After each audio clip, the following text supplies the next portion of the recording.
Hey gang, Tim here from Swords and Stones.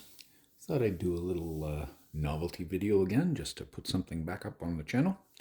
So today I'm just going to run through my gaming gear, my containers that I use to store all my gaming stuff for current campaigns and paperwork and stuff like that. So start with, I printed off this little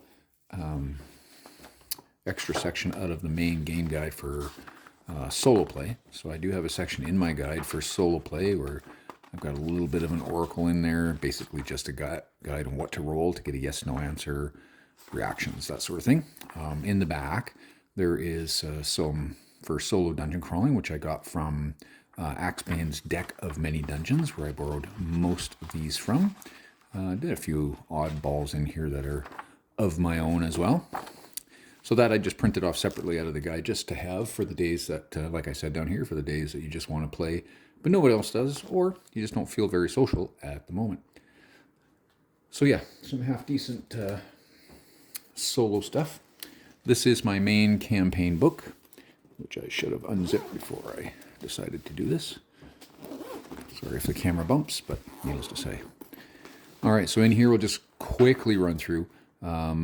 Right now, this is just covering mostly side quests and encounters that I can drop into wherever, in case if you're doing like a point-to-point, like most of my campaign stuff I use on Owlbear, and I kind of like to do point-to-points, and then if the party decides to veer off, well, I've got a whole bookload full here of encounters and dungeons that I've created myself. Not to mention, I have probably about 3,500 PDFs of dungeon modules that I can just chuck into my game wherever.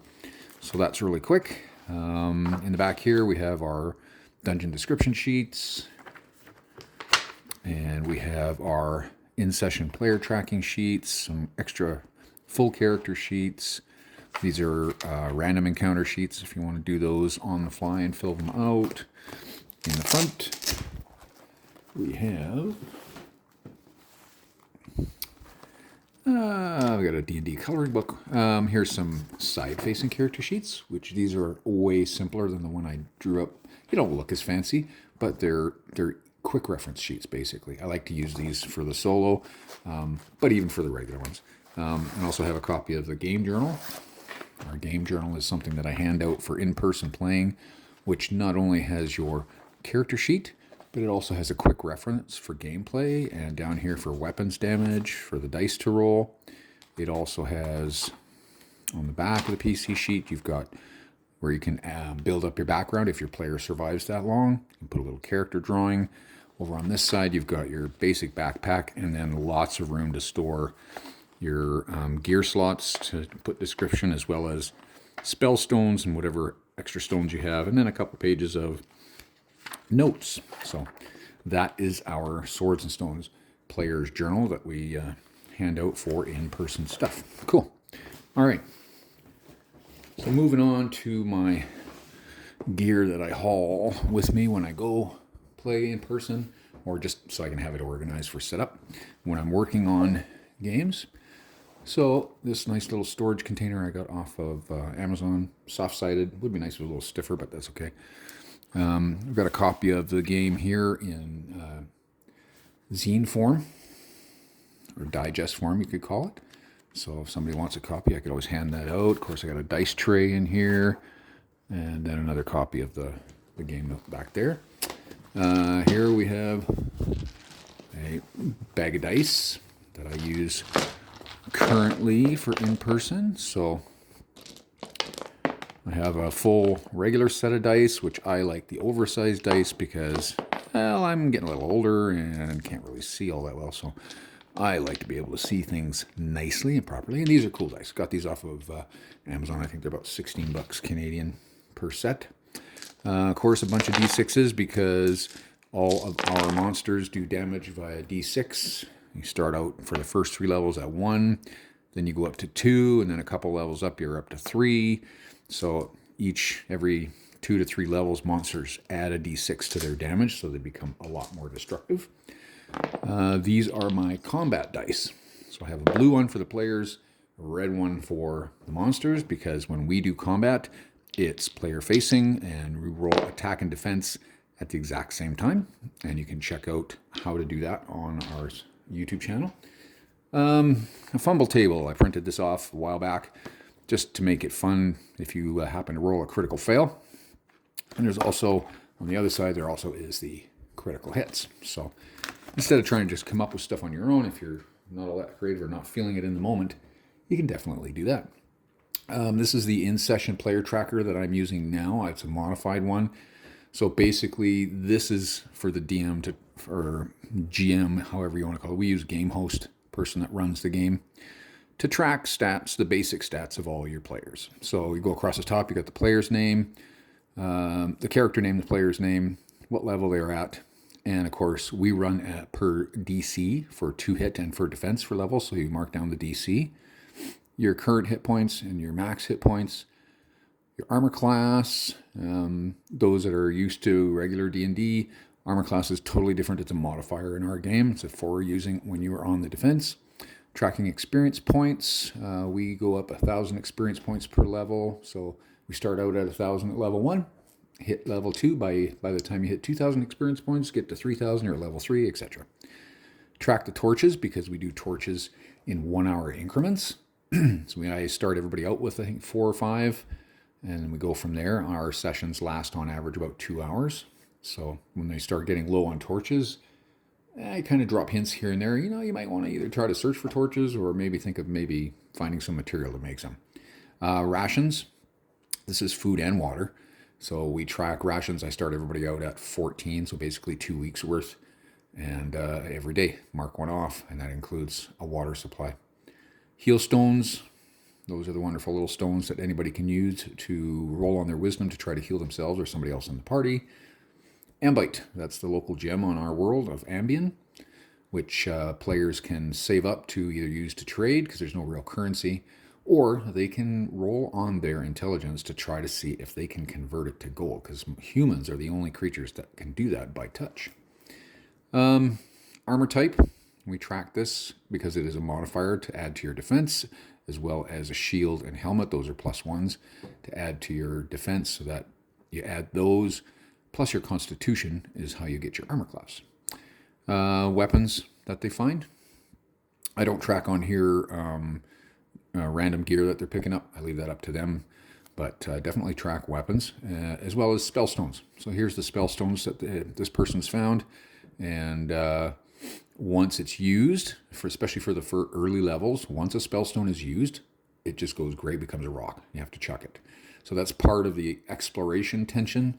To add a little flavor to exploring and searching is, in order to use magic and in order to heal yourself, you have to find spell stones and heal stones. You got to actively search for them. It's not about being a magic user and having a spell book. Anybody can wield magic in this system. What else? So that's pretty much it. So we track our levels, we track our experience points, and just stuff that I find pertinent to me for the game as the game host. Some people in different games, like Dungeon Masters and game hosts, they might track other things, like for initiative, we do kind of advantage, disadvantage, or attack, defense. So we roll a d6 each turn, each player, and they either get 1 to 3 they're attacking, or 4 to 6 they're defending, and then we roll the 2 combat dice. So it's pretty simple. Combat goes fairly quick in this game.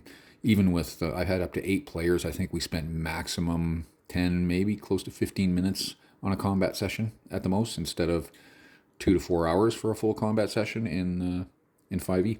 But anyways, so this here, these are dungeon descriptions. So this is a copy of certain areas in the current game that we're playing, Coppering Up, or our party is down there trying to save the mycelium domain and creatures from an invading dark spore mycelium, somebody that was kicked out of their area.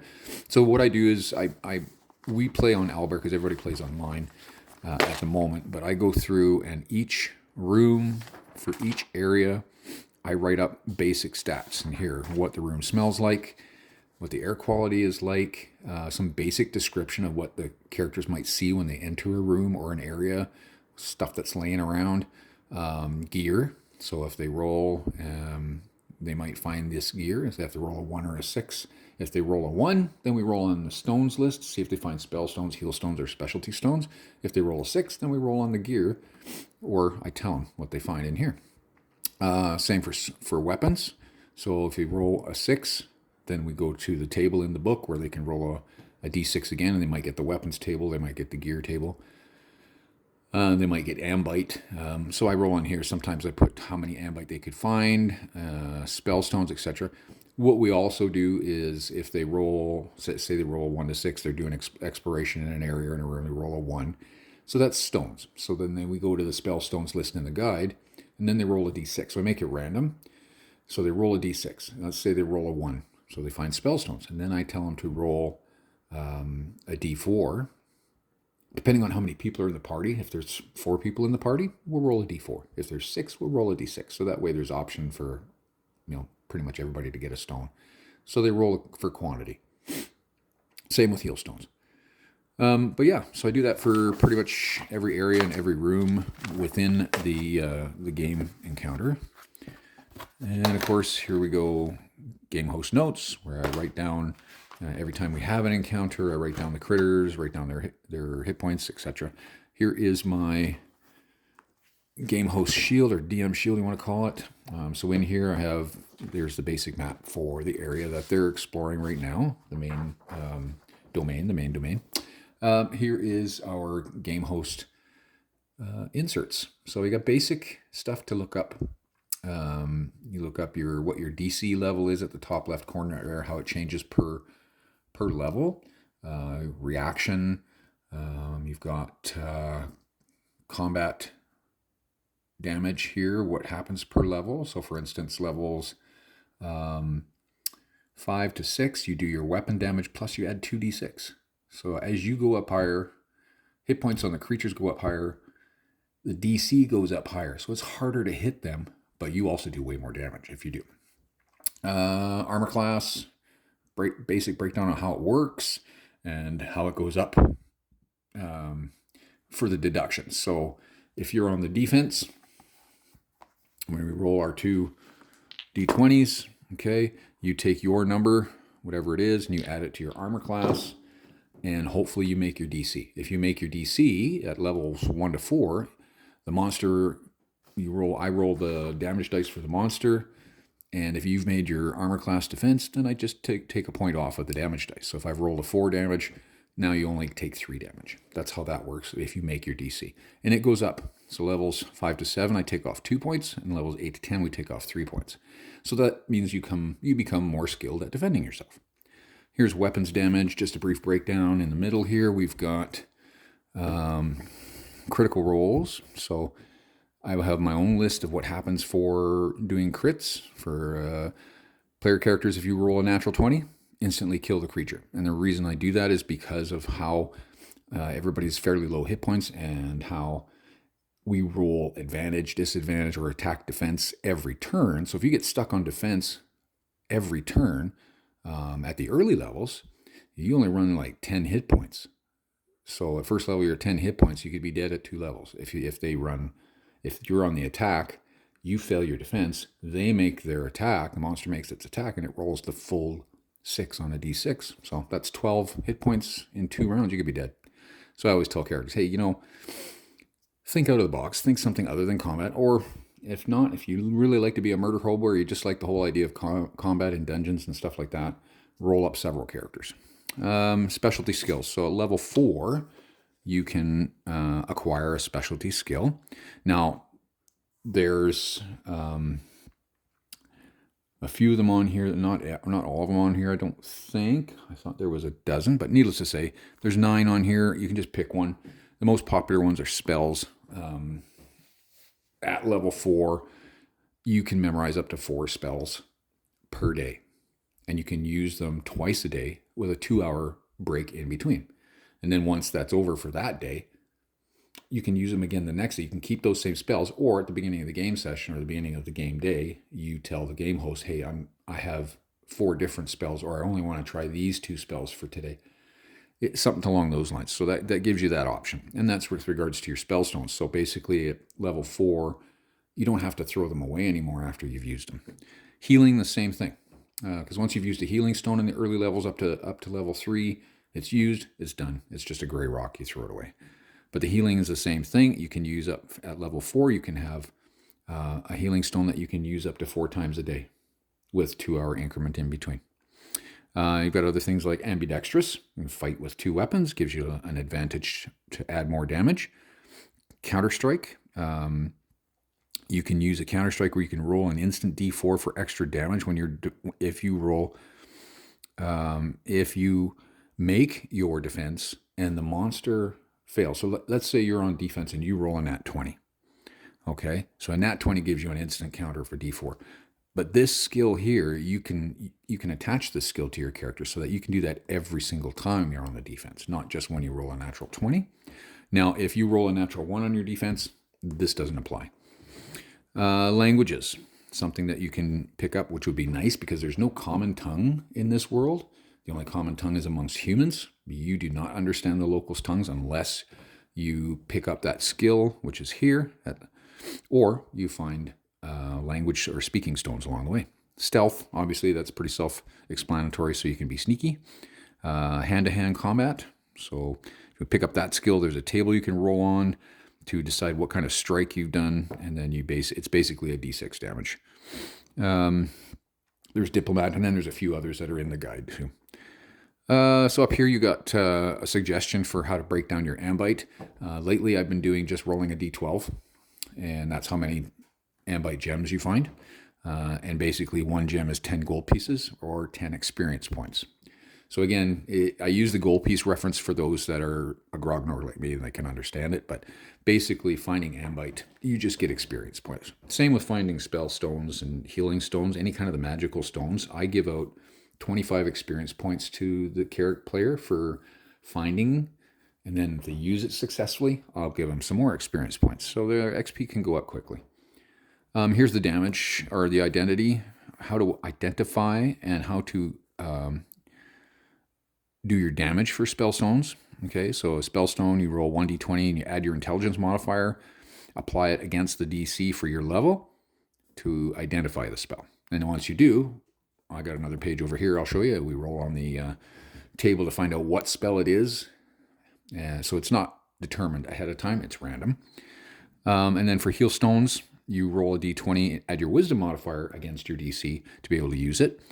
So for damage for spell stones, once you've identified it, say you successfully identify it and you successfully use it, the damage is, again, 1d20 plus your intelligence modifier to use it, and then it's 1d4 plus your intelligence per level, okay, equals the damage. So if I'm level 1, I just did d4 plus my intelligence modifier, so I could have a max of 10 hit points damage on that.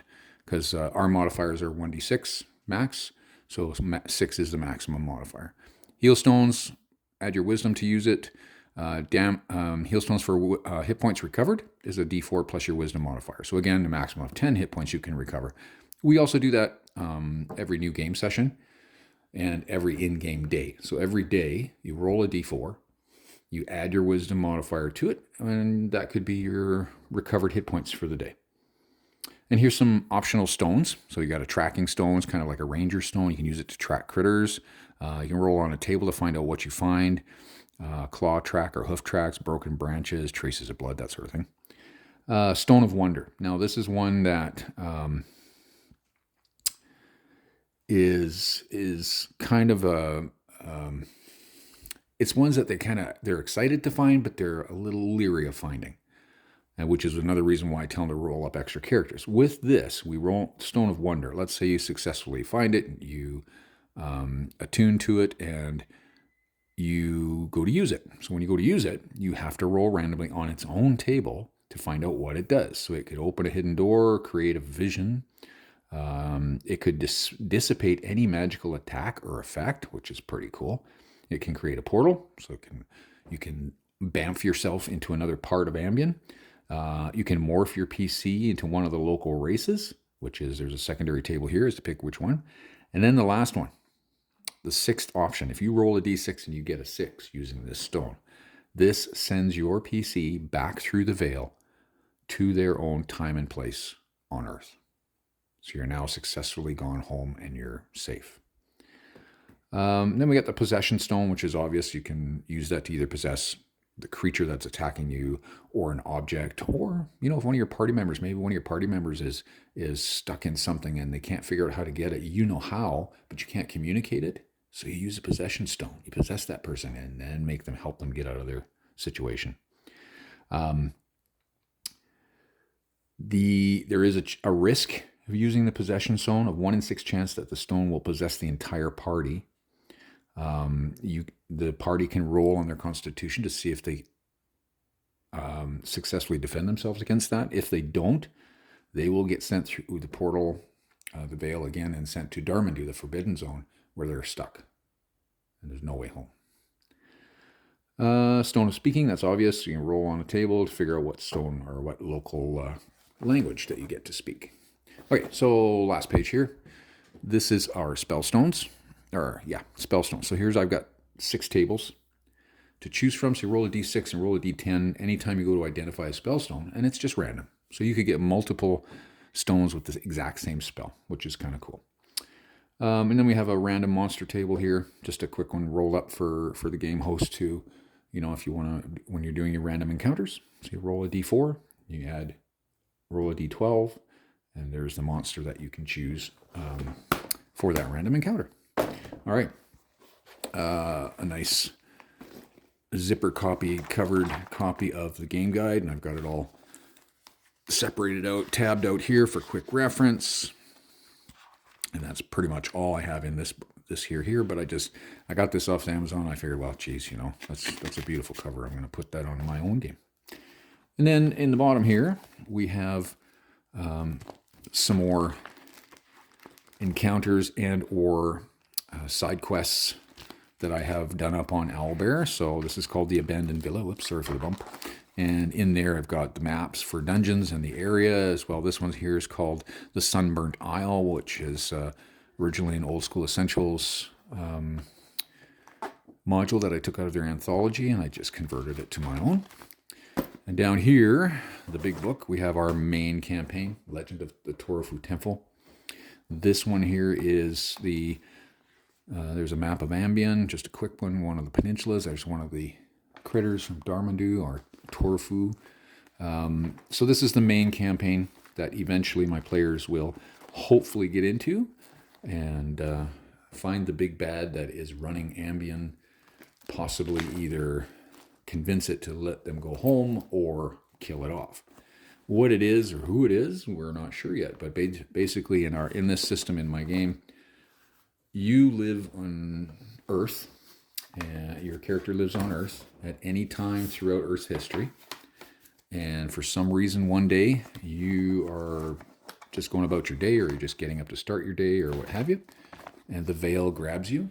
The creature that runs, or is like the overlord, or almost like the dungeon master of Ambien, grabs you, pulls you over to this parallel universe on this planet called Ambien, and sets you loose.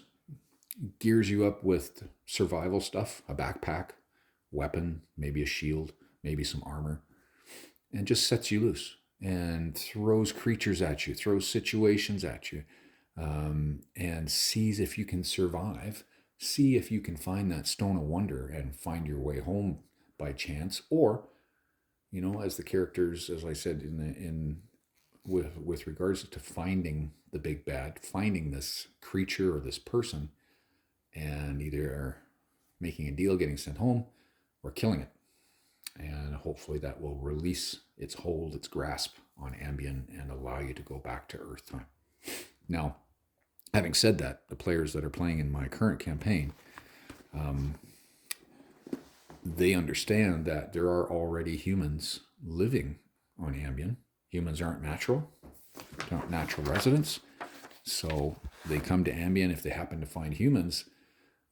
Some of them have been there for eons. Some of them have been there for centuries. Some of them have been there for 10 generations and have not yet been able to either find the creature or the person that's running the place, or one of these stones to get them back home, luckily. So that is my game box. That is my box set, if you want to call it that, of all the things that I use for tracking my players, running my game. You saw the dungeon description sheets for fleshing out rooms and dungeons and or areas for encounters. And of course, my list of encounters, my game guide, and our game dice. Yeah. So that's it for today, gang. Hope that was somewhat interesting. Like and share, like and subscribe. If you want to leave a comment, feel free. Be nice, of course. And thanks very much. Have a great day. We'll talk to you again soon. Keep them rolling.